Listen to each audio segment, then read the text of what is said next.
19세기 미국 작가인 유진 필드는 이렇게 썼다. 아침에 깨면 내 눈은 사랑스러운 보물들이 잘 있는지 보려고 방을 더듬는다. 기분 좋게 큰 소리로 안녕 귀여운 친구들 이라고 하면 책들은 얼마나 사랑스럽게 나를 보고 싱글싱글 웃는지. 톰 라비의 어느 책 중독자의 고백에서 한 부분을 읽어드렸습니다. 무엇인가에 애착을 갖게 되면 그것이 생물이든 무생물이든 말을 걸게 되죠. 바라보기 그리고 인사 건네기가 사랑의 시작이라는 것은 동서고금을 막론하고 똑같은가 봅니다. 안녕하세요. 저는 문장의 소리 DJ 최민석입니다.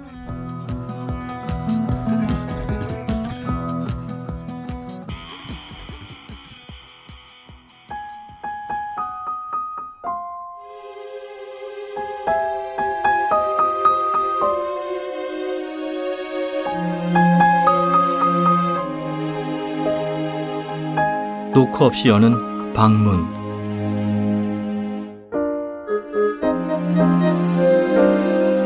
이건 비밀인데요. 문득 길을 걷다 매우 아름다운 소리를 듣게 될 때가 있습니다. 그러면 나는 소리로만 된 시를 쓰고 싶습니다. 그럼에도 주머니에서 쏟아지는 것은 글자뿐입니다. 학교를 졸업하면서 접속사와 형용사를 캐비넷에 두고 왔습니다. 열쇠는 어딘가에 묻어두었는데 그 장소가 기억에는 없습니다. 가슴이 터질 것 같은 시간이 흘러가면 반쯤 포기하는 상태에 이르지요. 접속사가 없으므로 저 소리에 대한 인과관계를 밝힐 수 없습니다. 형용사가 없으니 꾸밀 수 없습니다. 타는 마음으로 발을 구를 때 그 춤에서 소리로 된 시가 찾아옵니다.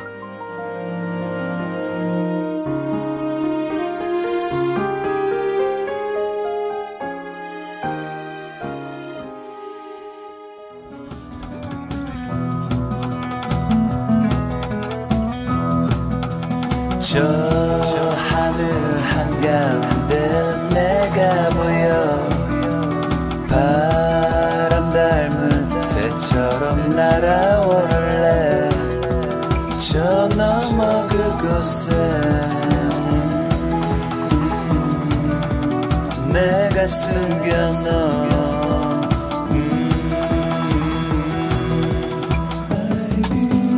커다란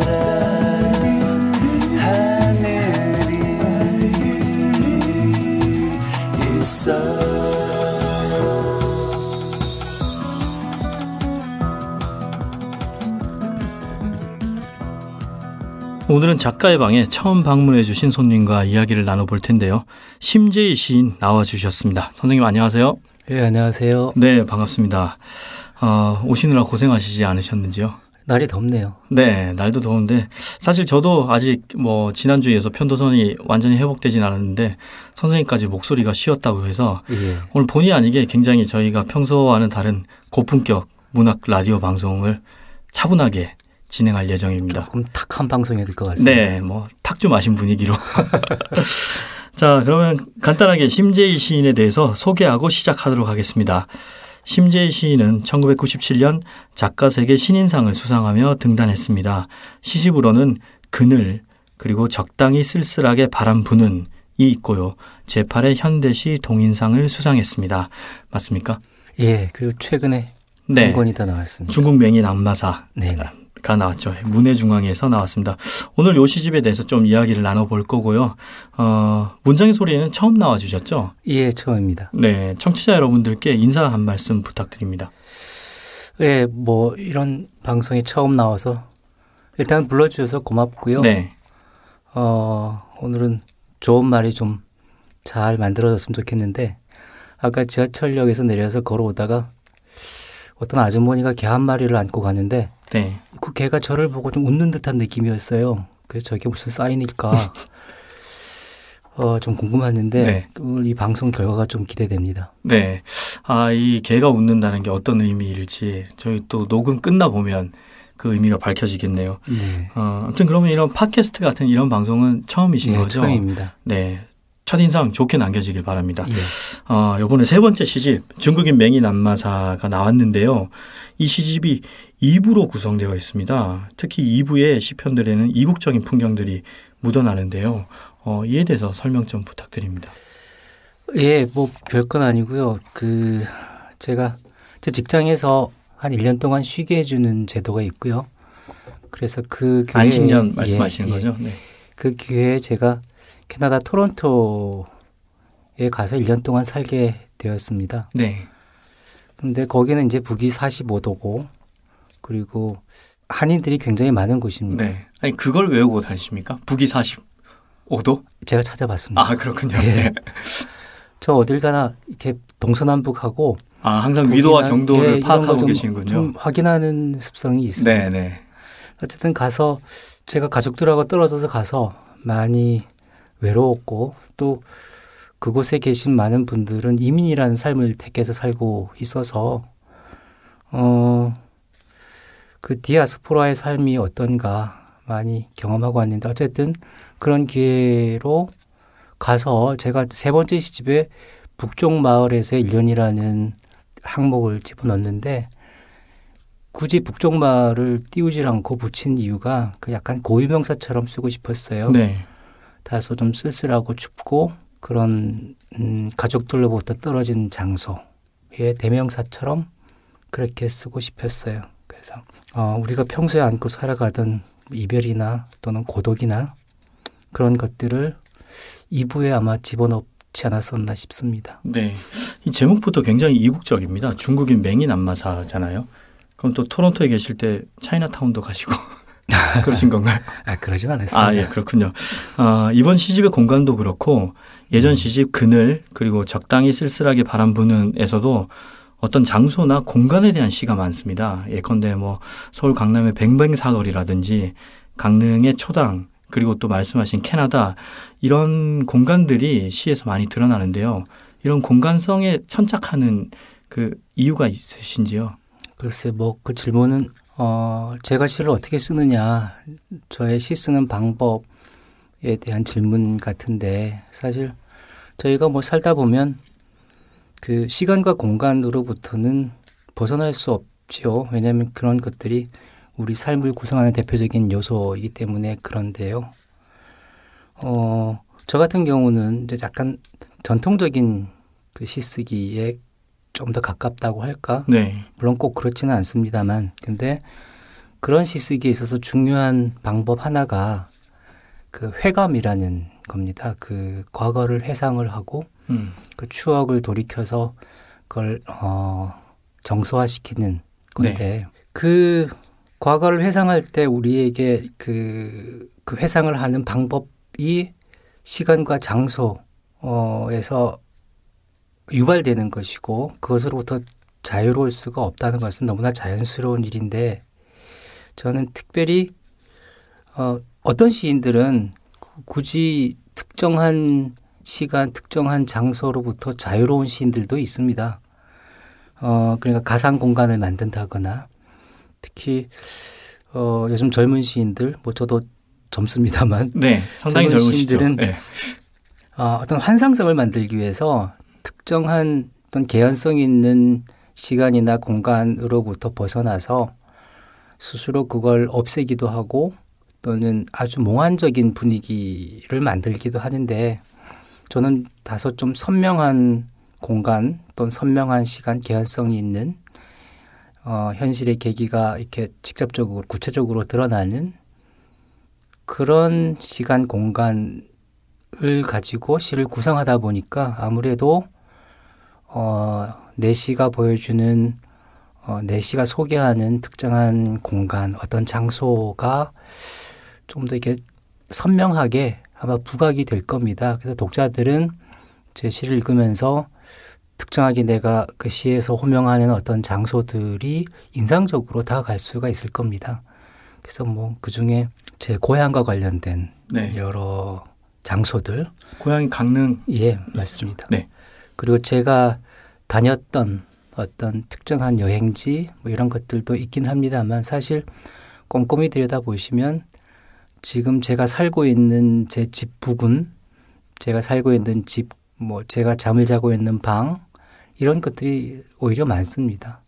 근데 사람들은 그런 것보다 특정하게 내가 이렇게 밝혀놓은 어떤 네. 구체적인 공간이 아마 더 많이 인상적일 거라고 생각을 합니다. 그럴 수 있겠네요. 네. 네. 거주하고 계신 공간은 특별하게 밝히지 않더라도 한 번씩 갔다 오신 공간은 이렇게 지명을 쓰거나 밝히면 그게 또 인상적으로 남으니까 그런 것 네, 같은데요. 그래서 그 공간들을 이렇게 이어보면 제가 살아왔던 어떤 삶의 궤적이 될 거라고 생각을 합니다. 아, 멋지네요. 시가 나의 지나온 삶의 궤적을 반영한다. 예. 혹시 최근에 다녀오신 곳 중에 시로 한번 써보고 싶다 이렇게 영감을 준 공간이 있나요? 아마 그 질문의 의도는 아마 어떤 새로운 곳에 다녀오지 않았느냐 네. 또는 뭐 특별히 인상적인 어떤 소개할 만한 공간이 있지 않느냐라는 의도 같은데 저는 최근에 다녀온 어떤 특별한 공간은 없고요. 제가 요즘에 오랫동안 쓰고 싶었던 공간은 있습니다. 어떤 곳인가요? 네, 그게 풍전여관인데요. 풍전 여관. 여관요? 예. 네. 몇 년 전에 제목을 정해놓고 아직도 못 쓰는 시 한 편입니다. 선생님 이 여관은 실존하는 여관인가요? 실존했던 여관입니다. 아 그렇군요. 예, 네. 제 고향 경포 바닷가에 있던 여관인데 저 어릴 때 이제 여름철 요즘 같은 철만 되면 이제 바닷가로 자주 해수욕을 하러 갔었죠. 근데 해수욕을 하고 그 해가 질 때쯤 집으로 가야 되는데 바닷가엔 여관이 한 채가 있었어요. 여러 채가 있었어요. 네. 근데 그게 뭐 그 관광지 정화라든지 도시 뭐 이렇게 정화하면서 그 해송숲에 있던 여관들이 다 없어졌어요. 근데 저는 어릴 때부터 저기서 한번 자고 싶다는 생각을 늘 네. 했었습니다. 근데 결국 여태까지 그게 허물어졌는데 허물어지기 전까지 한 번도 자본 적이 없어요. 아쉽네요. 예. 그래서 여전히 지금도 그곳에서는 자고 싶으나 끝내 내가 잠들지 못한 곳, 들어가 보지 못한 곳, 그리고 지나왔던 곳. 아마 내 과거나 내 청춘도 지금은 풍전여관이 아닐까 싶어요. 네. 다시 돌아가 들어갈 수 없는 곳. 이 공간에 대한 그리움도 굉장히 시적으로 함축하는 바가 많은 것 같습니다. 예. 그냥 공간도 아니고 또 여관이니까. 근데 생각하면은 그 풍전여관이 보통 요즘 풍전 호텔, 풍전 나이트 이렇게 많잖아요. 네. 아마도 그게 그 돈이 풍부해지는 돈 많이 버는 의미일 텐데 저는 그 풍전여관이 어릴 때부터 바람 앞에 여관 이런 뜻으로 읽혔어요. 그래서도 조금 저한테는 의미가 있고 그리고 얼마 전에는 제가 고등학교 때까지 살던 집에 가봤어요. 그 집은 저희가 팔아서 이제는 뭐 저희 집은 아닌데 네. 오랜만에 갔더니 국수집으로 바뀌어 있더라고요. 국수집 이름도 기가 막힙니까? 지금 여기서 말해도 되나요? 예. 이거 그러면은 제가 그 집 광고하게 되는데 본의 아니게 그렇게 되네요. 강릉시 임당동 네. 90의 9번지에 있는 네. 인사동 칼국수집입니다. 인사동 칼국수집이 예. 원래는 제가 살던 심재희 집이에요. 시인이 예. 살던 제가 집이었습니다. 네. 어릴 때부터 고등학교 때까지 살던 집. 이거 거기서 뭐 제 유년 청소년기에 사실 그 기간은 지금으로 보면은 상대적으로 짧지만 우리 인생에서는 매우 소중한 기간이라고 생각하는데 제가 여러 가지 제 삶의 어떤 계획들이나 제 삶을 살기 위한 준비했던 곳, 어떤 방이 있어요. 뭐 지금 우리 작가님도 마찬가지겠지만 그곳에 오랜만에 가서 칼국수를 앉아서 시켜 먹었는데 감회가 남다르더라고요. 그래서 제가 혹시 어렸을 때 숨겨놓았던 무슨 딱지나 네. 또 뭐 보물 같은 게 없을까 뒤져봤는데 그건 하나도 없었고 집은 조금씩 이게 개조가 되긴 했습니다만 굉장히 느낌이 남달랐어요. 저도 그 느낌 충분히 알고 있습니다. 저도 어릴 적에 살던 집을 찾아갔는데 네. 저는 바닷가에서 자랐는데 저희 집이 지금은 그 생선 직판장으로 바뀌어 있더라고요. 그래서 그 감회를 저도 느꼈는데 말씀하시는 순간 그 느낌이 저에게 고스란히 전달이 되네요. 네. 아무튼 다시 이제 시집 얘기를 하자면 예. 이홍섭 시인께서 이번 시집의 해설에 이렇게 써주셨습니다. 아직도 가을 햇빛과 풀벌레 울음소리와 밤하늘의 별빛과 의자의 깊이를 통해 영혼을 노래하고 있는 시인이 있다는 것은 참으로 귀한 일이다. 네, 제가 느끼기에는 굉장히 그 극찬을 해준 것 같은데요. 선생님께서 생각하시기에 그 전통적인 방식으로 시를 쓰신다고 하셨잖아요. 네. 그래서 뭐 그 이홍섭 시인의 해설에 이런 표현도 있고, 그래서 여쭙자면 전통적인 방식의 시와 실험적인 형태의 시가 갖는 공통점과 차이점은 무엇이라고 생각하시는지요? 잠깐 그 전에 네. 오해를 하실까봐 네. 말씀을 드리고 싶은데 전통적인 방식으로 저는 쓰지는 않는다고 생각을 해요. 근데 네. 보통 그쪽에 가깝지만 시를 뭐 전통적인 방식과 그렇지 않은 방식으로 나누는 것의 차이는 간단히 말하면 익숙한 시를 쓰느냐 아니면 사실 뭐 이렇게 두 개로 딱 나누는 것 자체가 좀 폭력적이긴 하죠. 예. 네, 저희도 뭐 말씀드리면서 좀 죄송하게 했습니다. 그래서 아까 말 계속하면 낯선 방식의 시를 쓰느냐 네. 아니면 익숙한 방식의 시를 쓰느냐인데 저는 늘 제 생각에 저는 그 중간쯤이라고 생각을 네. 해요. 요즘에 일군의 시인들이 쓰고 있는 쉽게 읽히지 않으려고 발버둥 치는 그런 시들과는 좀 다르게 좀 더 쉽게 읽히지만 아주 감각적인 그런 시를 쓰려고 이제 애는 써요. 다시 그 질문으로 돌아가시면 당연히 이제 다르죠. 네. 그 차이는 저는 그냥 스타일의 차이라고 생각을 해요.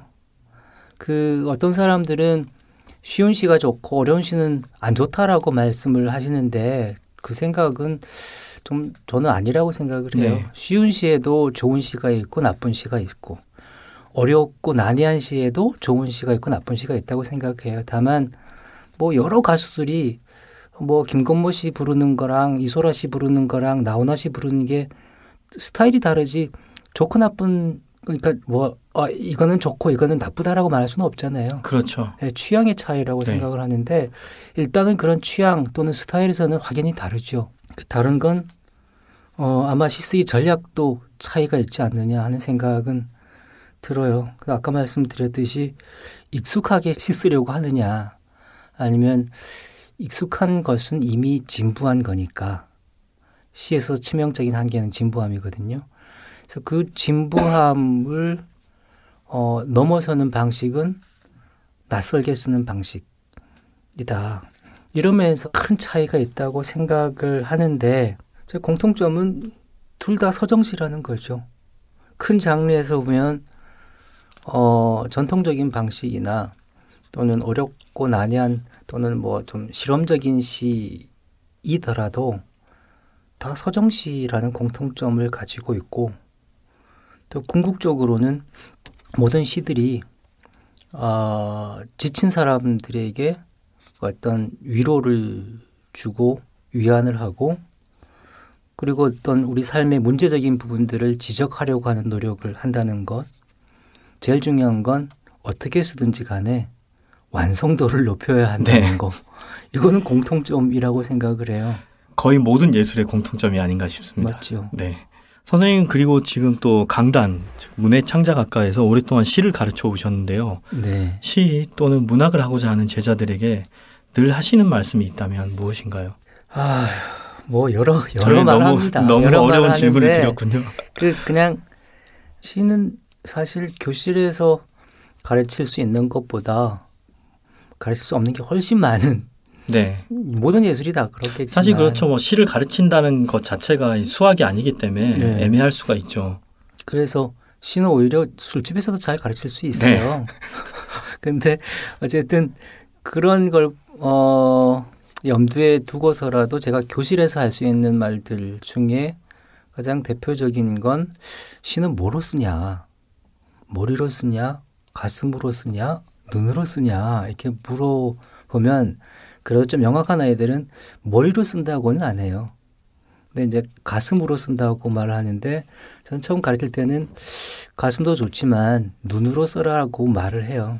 그만큼 우리가 눈으로 보는 것과 눈으로 본 것에 마음을 담는 것 이런 것이 참 중요하다고 하거든요. 이제 네. 그런 것들 포함해서 근데 그보다 더 먼저 하는 말은 시를 왜 쓰냐. 아, 굉장히 철학적이고 근원적인 질문이네요. 아예 그렇지도 않아요. 네. 이건 아주 기본적인 왜 쓰냐 그러면은 잘 쓰고 싶어서 씁니다라고 하는데 사실 그것도 경계해야 될 생각이죠. 시는 저도 그렇지만 그냥 좋아서 또는 쓰고 싶어서 쓰는 거지. 근데 어느 날 쓰다 보면은 잘 쓰고 싶잖아요. 네. 근데 잘 쓰고 싶어 하는 욕망이 커지면 이제 머리가 이제 막 개입이 돼요. 정말 이 사람이 정직하게 썼는지 안 썼는지를 읽어보면 아는데 그냥 그렇지 않고 이렇게 주물럭주물럭 만들어서 칭찬받으려고 하는 그런 경우가 있는데 그냥 그럼 기술자가 되는 거죠 결국은. 네. 근데 못 써도 좋으니 이렇게 따뜻한 다른 사람이 읽었을 때 야, 얘 참 따뜻하게 썼구나 또는 진짜 마음이 아파서 썼구나라는 걸 느끼는 한두 말, 한두 문장만 있어도 참 좋은 거다. 이런 걸 저는 먼저 가르치려고 애는 써요. 근데 잘 되는지 모르겠지만. 그리고 이제 조금 쓰는 학생들한테는 제발 우리 교만하지 말자. 아, 예, 그런 말을 해요. 그러니까 말에 대해서 이제 좀 교만하지 말자. 그리고 나가서 이제 인간관계에 대해서도 물론 교만하지 말자. 그런 정도가 아니겠어요. 네. 네. 학생들 가르치면서 보람도 종종 느끼시죠? 그럼요. 네. 그럼 가장 보람을 느낄 때는 언제인가요? 어떤 대답을 원하세요? 아니, 선생님께서 예상. 하시고 싶은 대답을 원합니다. 예상. 네. 아니 뭐 예컨대 이렇게 현장에 나와서 예. 나의 제자인 강지혜 시인이 예. 여기서 잘 일하고 있는 것을 보니까 보람이 느껴진다. 뭐 그런 예. 것도 좋고요. 물론 이제 등단하는 제자가 나오는 것 좋지요. 근데 저는 모든 학생들이 다 시 쓸 필요도 없고 등단할 필요도 없는데 이제 제 전공이 시고 또 시를 가르치다 보니까 처음에는 우리 사회가 다 그래요. 우리 사회가 시는 왜 그렇게 나랑 관계가 없는 언어 예술이라고 생각하는지 모르겠어요. 물론 거기에는 그동안 배워왔던 여러 가지 그 교육의 문제도 있겠지만 어쨌든 근데 그런 학생들이 시를 이제 두려워하고 또 싫어하고 무서워하던 학생들이 와서 보니까 시 참 재밌다. 내가 이렇게 시를 쓰네. 이렇게 하면서 시를 좋아하는 모습들을 볼 때 저는 참 보람을 느껴요. 네. 그래서 그런 학생들이 이제 시라는 걸 시쓰기를 통해서 이제 저랑 이제 동료가 되는 과정을 보면 좋고 물론 그러다가 이제 등단을 해갖고 결국은 저하고 동료가 된 거잖아요. 네, 제자에서 동료로. 네. 그 동료가 돼서 같이 뭐 나한테 감히 심시인이라고는 안 하겠지만 강신 뭐 심신하면서 네, 선생님 그러다 갑자기 선배님 뭐 그래도 좋고요. 그럴 때 참 보람이 있는 것 같아요. 예. 뭐 열려 있는 마음으로 항상 보람을 느끼시네요. 예. 혹시 시인으로서 경계해야 할 것이 있다면 어떤 게 있을까요? 뭐 다 경계를 해야 되는데 아까 잠깐 말을 비쳤는데요. 모든 인간사가 다 그렇지만 교만하면 참 위험한 것 같아요. 네. 그러니까 인생에 대해서 또는 인간에 대해서 그러니까 우리는 지금 언어를 다루니까 말에 대해서 교만해질 그런 유혹들 또는 그렇게 될 개연성이 참 많아요. 근데 자기 말에 대해서 교만해지는 것, 정직하지 않게 되는 것은 정말 경계해야 되는데 윤동주가 그 쉽게 쓰여진 시에서 시가 이렇게 쉽게 쓰여지는 것은 참 부끄러운 일이다라는 아주 간단한 문장을 말했거든요. 근데 윤동주가 이걸 만들어냈을까, 지어냈을까 아니면은 멋있게 보이려고 꾸몄을까 이런 생각을 전혀 못해요. 그 시를 읽어보면.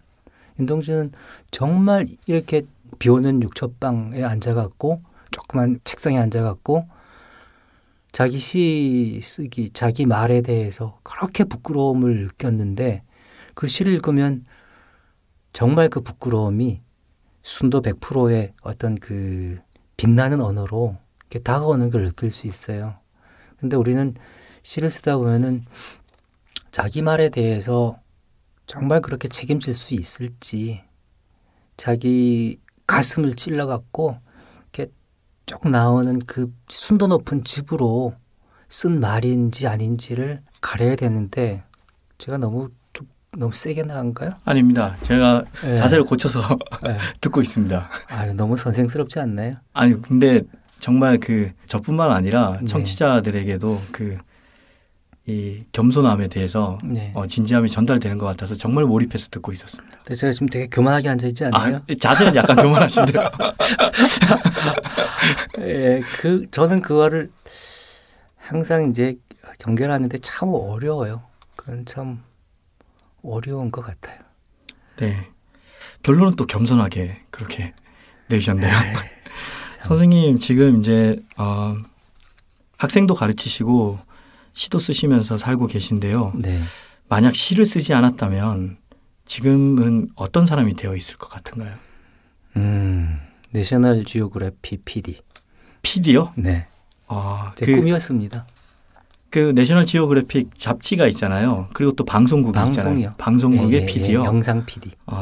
언제부터 그쪽에 관심이 있었는지? 저는 초중고 시절, 대학 시절까지 계속 이제 글을 써왔고 글과 관련된 이제 학과와 뭐 동아리와 그런 건 해왔는데 그 연극, 영상 쪽에 늘 어떤 그 매력을 느꼈었어요. 네. 그리고 뭐 대학교 졸업할 때도 희곡 가지고 쓰고 계속 방송국 쪽으로 진출하려고 애는 썼어요.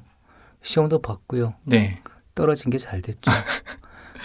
어쨌든 저는 그 다큐멘터리를 그렇게 찍고 싶었어요. 참 막연하게도.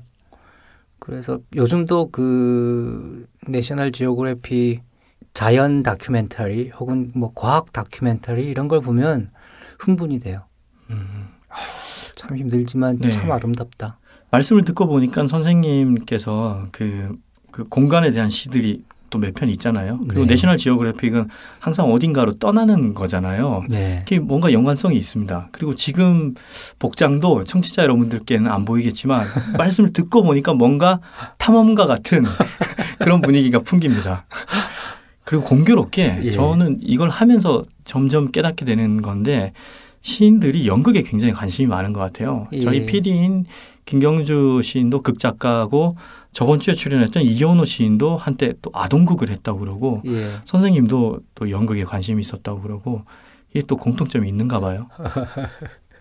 아무튼 오늘 이제 중국인 맹인 안마사 시집으로 선생님을 초대해서 이렇게 자리를 함께 하고 있는데요. 저희가 이 중국인 맹인 안마사 여기에 실려 있는 시를 한 편 안 들을 수가 없죠. 선생님께 낭독을 한 편 부탁드리려고 하는데요. 어떤 시 준비해 오셨나요? 뭐 사실은 제가 이런 방송을 통해서 제 시 읽는 거 쑥스러운 일이기도 하고 한데 뭐 다 안에 있는 시들은 다 뭐 자식 같은 것들이라 내가 한 편만 골라 읽으면 다른 시들한테 미안한 일이 될 것 같은데 그중에 그래도 한 편만 읽으라시니까 죄송합니다. 네. 진검돌 위에서라는 시를 한 편 읽겠습니다. 네, 진검돌 위에서. 예. 네, 진검돌 위에서 심재희 시인의 목소리로 청해 듣도록 하겠습니다. 진검돌 위에서 맑은 날인데 개울물이 뜻밖의 빠르고 진검돌들은 얼굴을 가린 채 젖어 있다. 상류 쪽 먼 산 기슭에서는 언젠가 구름이 몰려오고 비가 왔겠다. 종래에는 비도 그치고 세월은 흘렀겠다.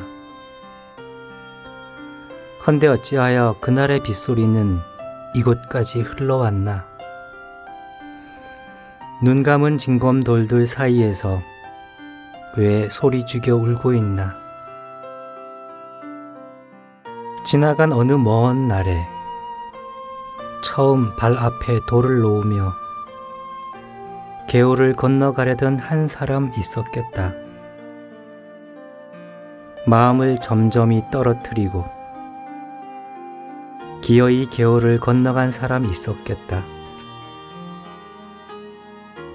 서로 손을 잡을 수도 없고 거둘 수도 없는 징검돌 사이의 쓸쓸한 간격을 따라갈 때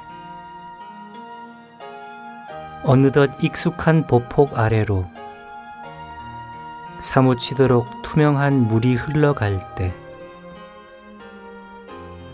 지울 수 없는 물의 무늬들만 흘러가지 못할 때 이런 날은 내 가슴 속에도 물을 건너가던 사람 하나 자꾸 그리워지겠다. 네, 고맙습니다. 네, 선생님 감사합니다. 제가 아까 내셔널 지오그래픽 말씀을 하셔서 그런지 네. 거기 PD 말씀하셨잖아요. 네네. KBS에 토요일 아침마다 지구촌 여행하는 여행 프로그램이 저 있거든요. 그 프로 좋아합니다. 네, 거기 보면 예. 그 내레이션을 굉장히 잘하는 PD가 한 명 있습니다. 예. 뭐뭐 했었다. 가는 것이었다. 예. 근데 그렇게 생각을 해서 그런지 예. 약간 그런 느낌이 나면서 예. 시를 들으면서 어딘가로 여행을 떠나는 예. 그런 느낌도 들고 굉장히 좋네요. 선생님 앞으로의 계획 좀 말씀 부탁드립니다. 특별한 계획은 없습니다. 그냥 이 일상을 쭉 사는 건데 바란다면 그냥 문학하는 제자들과 함께 맥주 한잔 마시면서 오래오래 시 얘기를 계속 할 수 있었으면 좋겠습니다. 네, 맥주 2잔, 3잔, 4잔까지 마시면서 계속 얘기하실 수 있으면 좋겠고요. 예. 네, 마지막입니다. 오늘 나와주셨는데요. 네. 녹음해 보시니까 어떻습니까? 뭐 이런 일들이 이제 쉽지 않은 일인데 네. 어쨌든 이 대화를 이끌어 가시는 분의 그 노련함과 부끄럽습니다. 그 편안함과 이게 네. 저를 참 어쨌든 편안하고 참 좋습니다. 감사합니다. 예. 끝으로 문장의 소리 청취자 여러분들께 한 말씀 부탁드립니다.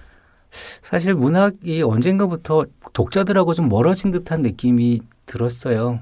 그리고 사실 문학 잡지는 잡지잖아요. 잡스러운 책인데 고급한 잡지가 돼버린 듯한 느낌도 없지 않아 있고요. 독자들도 잘 사보지도 않고 그냥 문인들만 사서 보는 그런 책이 되어버렸는데 그러니까 독자들하고 문학이 또는 예술이 소통하는 여러 가지 방식이 있는데 이런 방송을 통해서 진정하게 대중들과 이렇게 소통할 수 있다는 건 참 좋은 일 같고 또 이런 방송 만들어서 독자들에게 여러 기회를 주는 일도 참 소중한 일 같습니다. 그래서 여기 종사하시는 분들 존경스럽습니다.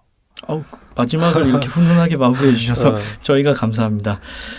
중국인 맹인 안마사. 예. 제가 해드릴 수 있는 최고의 응원은 중국인 맹인 안마사가 좀 더 많은 독자들에게 사랑받고 선생님의 시도 앞으로 더욱더 왕성하게 많이 쓰여지길 바랍니다.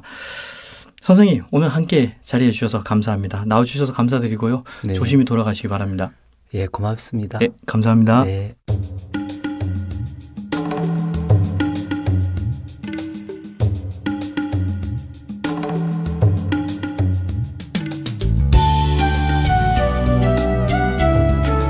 노크 없이 여는 방과 작가의 방을 지나 지금 이대로도 좋아요까지 와주신 여러분 감사합니다. 오늘도 문화 생태계 거주민과 함께 열심히 달려보겠습니다. 지금 이대로도 좋아요. 네, 지난주부터 차상원 파티셰와 함께하고 있습니다. 한 주간 안녕하셨습니까? 네, 네. 잘 지냈습니다. 네. 예. 지난주에 이어서 이번 예. 주에도 또 이 개인적으로 팬이신가 봐요. SK 와이번스 야구팀 모자를 쓰고 오셨는데 요즘 성적이 안 좋아서 어떻게 마음이 안 좋을 텐데 힘내시기 바랍니다. 실은 제가 SK 팬은 아닙니다. 그렇군요. 그냥 쓰고 오신 거군요. 예, 이 모자를 쓰게 된 계기가 사실은 제가 강화도에 살았지 않습니까? 네네. 그 강화도에 살던 제 집 옆으로 SK 와이번스 그 연습구장이 생기게 됐거든요. 네네. 그때 이제 착공식 때 모자를 나눠주더라고요. 그냥 받은 거군요. 죄송합니다. 제가 아닙니다. 모자만 쓰면 다 그 팀의 팬일 거라는 추측을 한 이것도 편견이죠. 저의 편견을 깨면서 또 이렇게 프로그램을 시작하게 됐네요. 자, 지난주에 이제 이런저런 얘기를 나눠봤는데요. 예. 오늘은 좀 본격적으로 예. 빵에 대해서 좀 첫 질문을 하면서 시작하겠습니다. 예. 사실 저희가 뭐 그 여러 가지 빵이 있지만 또 예. 새로운 아이템을 개발을 해야 되잖아요. 예. 이렇게 새로운 메뉴를 만드실 때 그 어떤 것에서 영감을 받으시나요? 아니면 혹은 그 본인만의 제과 제빵에 관한 그 철학에서 기반하여서 뭔가 메뉴를 개발하시는 건가요? 제가 지금 만들고 있는 게 타르트를 이용한 케이크이죠. 네. 예. 사실 타르트의 주 재료가 사실은 과일입니다. 네. 그러니까 그 제철에 나오는 과일들을 어떻게 하면 맛있게 만들 수 있을까 하는 게 사실은 제일 큰 문제거든요. 네. 그래서 일단은 그 철에 나오는 과일을 어떤 게 나오는가 그걸 알아보는 게 사실 제일 중요한 것 같습니다. 사실 네. 과일이라는 것 자체가 물론 이제 나오는 기간이 좀 긴 것도 있지만은 상당히 짧은 것도 상당히 많거든요. 그래서 가능하면 시장 조사를 할 때 가장 먼저 과일을 먼저 어떤 과일이 지금 시중에 유통되고 있는가를 가장 참고를 많이 하고 또 나와 있으면은 그걸 사와서 한번 주방에서 이제 그거와 맞는 어떤 크림이라든가 이런 것들이 어떤 게 있을까라고 생각을 하고 몇 번 만들어 보고 뭐 그렇게 하는 거 하고 있죠. 어떻게 보면 이게 이제 그러니까 타르트를 이용한 케이크는 결국 타르트는 이제 과일이 들어가니까 이런 방식은 기본에 충실하자 이런 철학이고 또 한편으로는 제철이 굉장히 짧은 과일이 있으니까 그때 많이 만들자는 건 물 들어왔을 때 노를 최대한 많이 젓자. 약간 그런 컨셉이기도 하네요. 그렇죠. 네네. 아무래도 뭐 그런 것 같습니다. 네. 자, 저희가 뜬금없이 다른 질문을 해서 좀 죄송하긴 한데 저희 여기 약간 고정 질문입니다. 네. 혹시 존경하는 인물이 있다면 그 사람이 어떤 점을 존경하는지. 지금 한일 관계가 상당히 좀 좋지 않죠. 네. 그래서 일본의 우경화 발언으로 인해서 양국 관계가 좀 경색돼 있죠. 네. 그래서 제가 뭐 이렇게 얘기하기가 상당히 좀 뭐하다고 그러죠. 표현하기가. 근데 뭐 개인과 개인은 그 국가와 국가 관계와 또 한 인간과 인간의 관계는 별개니까요. 네. 그래서 아무래도 제 경험에 비춰봐서 얘기를 하자면은 제가 일본에 가서 사실 3개월 만에 사실은 제과점을 소개를 받아서 사실은 일을 하게 됐습니다. 아르바이트로. 근데 이제 그 기간이 다른 데에 비해서는 상대적으로 굉장히 짧은 거죠. 3개월 만이라는 건. 그러니까 제가 언어를 다 습득을 안 한 상태에서 3개월에 간 거죠. 그러니까 상당히 무모했죠. 그래서 거기서 일을 하게 되면서 사실 저번 주에도 사실은 질문이 있었지만은 상당히 시행착오가 많았습니다. 뭐 사실 모든 일에는 언어가 기본이 통해야지 사실 일이 진행이 잘 되지 않습니까? 그런데 제가 뭐 전혀 일본어를 못하는 상태에서 사실은 제과점을 들어갔기 때문에 처음에는 좀 시행착오를 너무 많이 겪었습니다. 그런 다음 한 1년 정도 지나고 나니까 이제 일본어를 어느 정도 이제 알아듣기도 하고 제가 하고자 하는 어떤 얘기를 할 수 있을 정도가 될 때부터가 사실은 일이 시작됐다고 보거든요. 근데 그때 가장 많은 도움을 줬던 분이 거기 사장님하고 또 처음 사장님하고 같이 이제 동업을 하시게 된 여자 사장님이 계세요. 근데 이제 직함은 이제 부사장님이라고 하시는데 그분의 도움을 제가 그 이후에도 한국에 돌아오기 전까지도 가장 많은 도움을 받아서 지금도 마찬가지고 연락을 많이 하고 있거든요. 뭐 작년 겨울에도 잠깐 가서 좀 일을 도와드리고 오고 그랬지만은 상당히 저한테 아니면 다른 한국 유학을 같이 가신 분들한테도 뭐 거기 제과점에서 만약에 아르바이트를 한다든가 아니면 일을 하게 됐을 경우 상당히 좀 도움을 다른 어떤 제과점 사장님보다는 상당히 도움을 많이 주는 편이었습니다. 그리고 사원들을 대할 때도 다른 어떤 일본 제과점들하고는 조금은 좀 약간 다른 점들이 좀 사원들을 생각하는 마음들이 마음이 조금 많이 있더라고요. 그 사장님과 부사장님. 사람들을 배려하고 사람들에게 관심을 가지고. 뭐 특히 어떤 점에서 그래요? 저 같은 경우는 이제 학교와 직장을 그때 당시에는 병행을 했지 않습니까? 그러니까 보통 제과점 일이 일찍 시작하고 주경야독이죠. 그렇죠. 그러니까 제가 수업이 끝나고 난 다음에 오면은 사실 이 일이 거의 마무리되는 시간이었거든요. 근데 그 사장님은 어떤 또 일을 패턴을 하셨냐면 저희가 왔을 때는 사실 일이 거의 없으니까 청소 외에는 할 일이 없으니까 이건 나 자신한테도 사실은 도움이 안 될 뿐더러 경제적으로도 도움이 안 된다는 걸 아시고 저희 일을 따로 놓아두셨어요. 아, 따로 떼놨군요. 예, 예, 예. 그렇게 해서 저희가 한 6시 정도나 5시에 가면은 5시간 정도의 일을 할 수 있는 일거리를 만들어 놓으셨죠. 다른 직원들이 그거는 네. 하지 않게. 이 말씀 중에 죄송하지만 혹시 사장님께서 일하시다가 피곤해서 예. 아 이거는 에이, 차상은 파티시에 오면 시켜야지 그럼 일부러 이렇게 떼놓으신 거 아닐까? 네. 그런 측면도 없지 않아 있었습니다. 왜냐하면 없잖아 있겠죠. 예, 예. 왜냐하면 사실은 일본 같은 네. 경우는 저도 놀랐습니다만은 일량이 굉장히 많습니다. 그래서 아무튼 예. 사실은 아침 7시 정도 일이 시작되면은 보통 한 9시 정도에 일이 끝나더라고요. 그 정도 일이 네. 많습니다. 아무튼 그렇지만 결론은 예. 예, 미래의 한 파티시의 탄생을 위해서 아낌없이 지원하고 보살펴 주었던 분들로 예, 예, 예. 맞습니다. 네. 예. 그렇게 결론을 내려야죠. 그 최근까지 또 예. 강화도에 계셨다고 하셨잖아요. 예, 예. 근데 거기서 그 우리 쌀방 공장장도 맡고 계시다고 들었습니다. 근데 이 우리 쌀방 표기가 좀 독특하네요. 우리가 영어로 URI로 네, 예. 쓰고 예. 쌀빵은 또 한글로 썼습니다. 그러니까 종합해서 읽으면 우리 쌀빵인데요. 이 어떤 취지에서 만들어진 회사인가요? 먼저 이제 우리라는 그 말이 있지 않습니까? 네. 우리는 사실은 강화도에 있는 지적 장애인들이 생활하는 우리 마을에서 네. 사실은 우리를 따온 겁니다. 아 그렇군요. 예, 우리 마을 그 지적 장애인들이 있는 곳에 그 안에 사실 제빵실이 있었거든요. 네. 그래서 이제 우리 쌀빵이라는 이름을 그렇게 지었던 이제 계기가 됐던 거죠. 그리고 강화도 하면은 사실은 우리나라에서도 쌀이 유명하기로 몇 손가락 안에 네. 드는 그런 곳이거든요. 강화도 하면 고인돌과 쌀이죠. 예, 맞습니다. 예.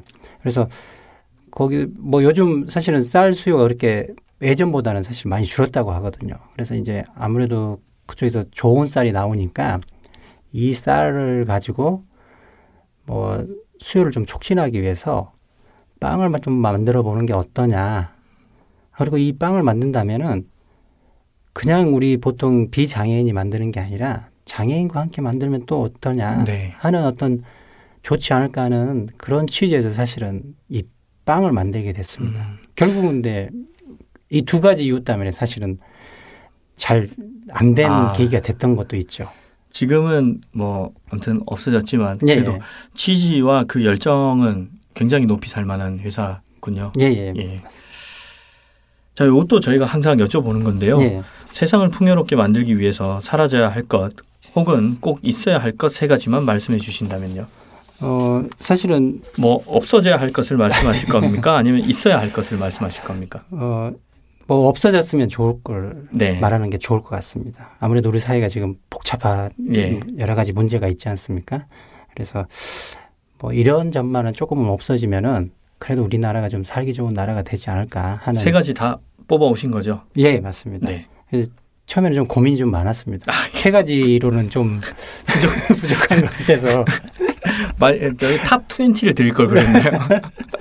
나중에 그거는 기회가 되면 특집으로 따로 한번 뽑고요. 예. 일단 오늘은 세 가지만, 탑 3만. 네. 예, 먼저 사실은 원자력 발전소라고 제가 네. 지었거든요. 그래서 뭐 후쿠시마 3년 전입니까? 네. 그 쓰나미로 인해서 후쿠시마 일본에서 원자력 발전소가 하나 문제가 생겨서 상당히 좀 그렇죠. 예, 여러 가지 뭐 피해가 많이 미치지 않았습니까? 예, 지금도 굉장히 위험하고 여러 예. 가지 이야기들이 있는데 좀 언론이 통제당해서 그렇죠. 예, 좀 안 알려진 면이 많죠. 예. 예. 그래서 우리나라도 사실은 일본의 경우를 봤으면은 반면교사 삼아서 원자력 발전에 대한 경각심을 가지고 추가로 지어질 원자력 발전소에 대해서는 조금은 좀 방향 전환을 좀 했으면 네. 어땠을까 하는 아쉬움이 좀 남아 있지만은 아직도 정부는 사실 원자력 발전을 더 늘리려고 지금 부지를 지금 찾고 있는 중이라고 제가 알고 있습니다. 네. 그러니까 이건 정말 사회 구성원들과 심도 깊은 논의를 이루어서 예. 철저한 합의하에 진행을 해야 될 것 그렇죠. 같고요. 예. 예. 그럼 두 번째는요? 예, 두 번째는 뭐 입시 교육이라고 했는데 물론 입시 교육 안에는 사교육도 사실 들어갑니다. 네. 뭐 제 경험을 비춰보면은 사실은 제가 학교 다닐 때도 저 스스로도 그렇지만 제가 좀 공부를 좀 잘하긴 했습니다. 대학을 가지는 네. 못했지만. 아니 또 깨알 같은 본인 자랑으로 이렇게 마무리하시려고. 근데 저희 시대도 마찬가지지만은 앞으로 자기가 뭘 하고 싶은가에 대한 생각보다는 그냥 대학을 목적으로 해서 공부를 네. 했거든요. 그렇죠. 예, 예. 대학이 교육의 수단이 되어야 되는데 예. 수단이 목적이 돼버렸죠. 예. 예, 그래서 지금 우리 조카들이라든가 주위에 있는 어떤 고등학교를 다니고 있는 학생들을 봤을 때도 지금 내가 살아본 결과도 꼭 삶을 살아가는 데 있어서는 이렇게 국영수가 사실은 그렇게 썩 중요하지 않더라. 맞습니다. 뭐 피타고라스의 정리 몰라도 살아가는데 아무런 지장이 없습니다. 예. 오히려 옆 사람과 내 주위의 사람들과 어떻게 잘 지내느냐가 삶을 더 풍요롭게 하고 또 만족을 줄 수 있는 삶을 살아갈 수 있는 기본이거든요. 그런데 그런 걸 가르치지 않고 오직 대학을 목적으로 해서 거기에 매몰돼 버리는 어떤 교육의 현실이 상당히 안타깝더라고요. 그래서 네. 가능하면 입시 교육을 조금은 피해서 네. 자기의 어떤 미래의 어떤 그 행복을 위해서 무엇을 해야 될지에 대한 진정한 자아를 찾을 수 있는 자아를 찾을 수 있는 참교육이 되어야 된다. 되죠. 그렇죠. 예. 자, 마지막 세 번째는 무엇인가요? 세 번째는 의리라고 생각하는데 의리. 아, 요즘 굉장히 요즘, 핫한 네. 키워드인데요. 예. 네. 이건 어떤 맥락에서 뽑아오신 건가요? 사실은 의리가 꼭 좋은 의미의 의리라기보다는 나쁜 의미의 어떤 의리라고 할 수 있죠. 결탁. 예, 예. 예. 요즘 사회적으로 문제가 되고 있는 관피아, 네. 모피아.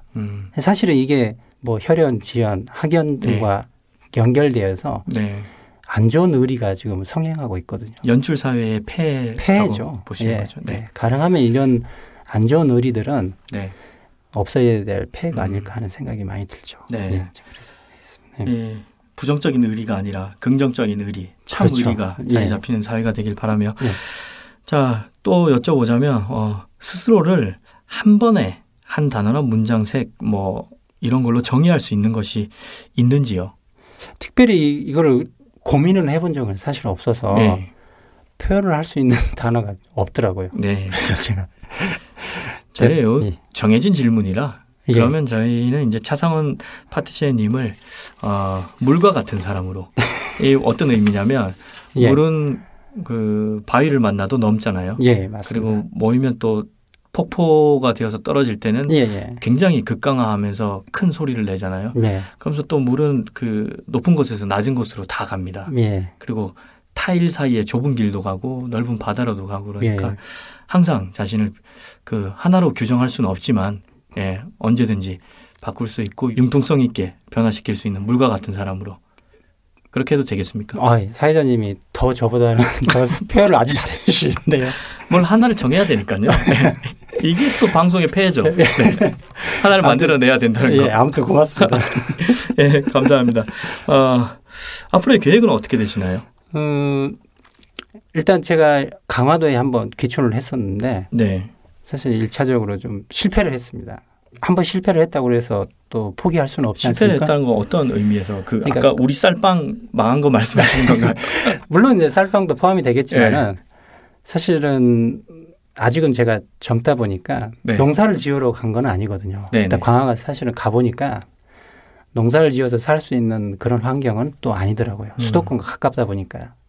그러니까 땅값이라든가 이런 게 비싸서 땅값. 네. 네, 제가 어떻게 네. 논을 사가지고 할 수 있는 그런 네. 부분은 아니더라고요. 그래서 너무 수도권과 가까운 곳에서는 내가 생각하는 삶을 지속하기가 좀 힘들지 않을까 하는 좀 더 생각이 깊숙이 내려가셔야 되는군요. 예. 네. 그래서 일단은 서울로 돌아오기는 했지만은 차후에 이제 직장 생활을 하면서 앞으로 또 어느 곳이 제가 또 지금 생각하고 있는 것이 좋은지 좀 깊이 있게 좀 더 고민을 한 다음에 다시 한번 도전을 하려고 합니다. 그래서 네. 뭐 산도 좋고 물도 좋은 또 어찌됐든 사람은 혼자 살아갈 수 없기 때문에 그렇죠. 예. 사회적 동물이죠. 예. 아무래도 저와 같은 생각을 비슷하게 가지고 있는 사람들이 분명히 있을 거라고 제가 믿거든요. 근데 그 사람들과 함께 이제 삶을 앞으로 좀 힘을 그럼 약간 공동체를 꾸리는 형식으로 뭐 이웃들과 함께 그렇죠. 삶을 영위해 가겠다. 예. 그런 것이죠. 예. 저도 아무래도 사전적 의미의 어떤 공동체보다는 느슨한 연대죠. 네. 그러니까 이제 목적이 좀 비슷하고 네.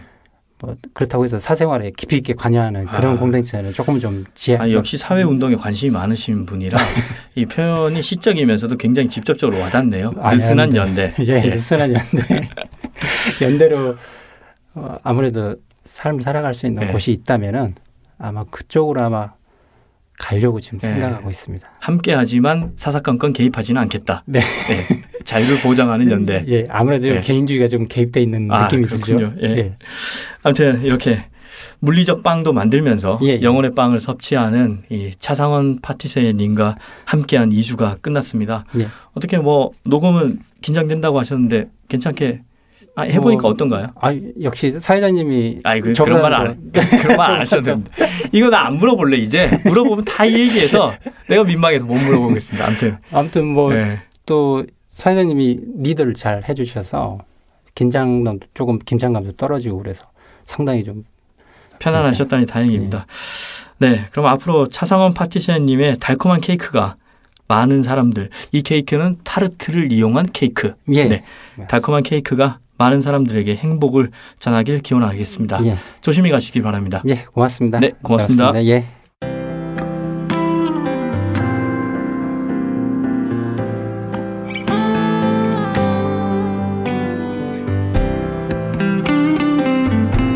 벌써 7월도 다 갔네요.